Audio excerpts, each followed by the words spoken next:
আপনি যদি একজন ট্রু অ্যানিমে ফ্যান হয়ে থাকেন তাহলে নিশ্চয়ই স্টুডিও জিবলির অন্যতম ব্যবসা সফল অ্যানিমে হাউলস মুভিং ক্যাসল দেখেছেন। এখন দীর্ঘ 22 বছর পর এই মুভি থেকে ইন্সপায়ার্ড হয়ে জিবলি স্টুডিও ফ্যানদের জন্য আনছে এক বিশাল বড় সারপ্রাইজ।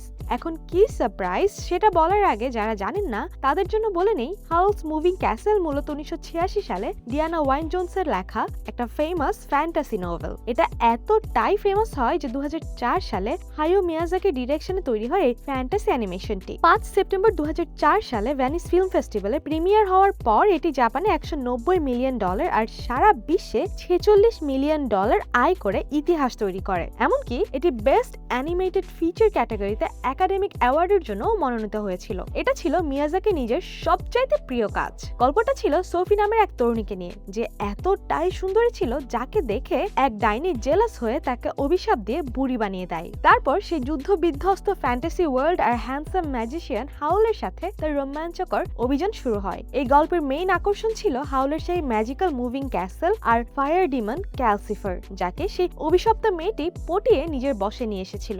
যাই হোক, ফ্যানদের জন্য আসল গুড নিউজ হলো স্টুডিও জিবলি রিলিজ করছে একটি ব্র্যান্ড নিউ ইলাস্ট্রেটেড স্টোরি যা ফ্যানদের দিবে তাদের ফেভারিট অ্যানিমে নিয়ে একদম ফ্রেশ নিউ এক্সপেরিয়েন্স। এই বছর 28 ফেব্রুয়ারি 56 পৃষ্ঠার একটি কালারফুল ইলাস্ট্রেশন বুক রিলিজ হতে যাচ্ছে। বইটিতে এমন সব নতুন ফ্যান্টাসি মোমেন্ট আর অ্যাটমসফিয়ার যোগ করা হবে যাতে রিডার নিজেকে একদম গল্পের ভেতরে কল্পনা করতে শুরু করে। তবে এখানে কিন্তু একটা ক্যাচ আছে, আপনি চাইলেই এই বইটি কিনতে পারবেন না যদি আপনি জিবলি পার্কে না যান, কারণ এই ইলাস্ট্রেশন বুকটা রিলিজ করা হবে শুধুমাত্র পার্কের ভেতরে। আর অফকোর্স এটা জিবলি ফ্যানদের জন্য একটা মাস্ট হ্যাভ সংগ্রহযোগ্য বস্তু হতে যাচ্ছে। এখন কমেন্ট করে জানান আপনার ফেভারিট অ্যানিমে কোনটা, আর আপনার সেই ফ্রেন্ডকে মেনশন করুন যাকে আপনি সাথে নিয়ে জাপানের এই জিবলি পার্কে যেতে চান। হেই, এন্টারটেইনমেন্ট ওয়ার্ল্ডের চটপটে গসিপস এবং অথেন্টিক মুভি আপডেটস পেতে সাবস্ক্রাইব করুন ভাইব নিউজ।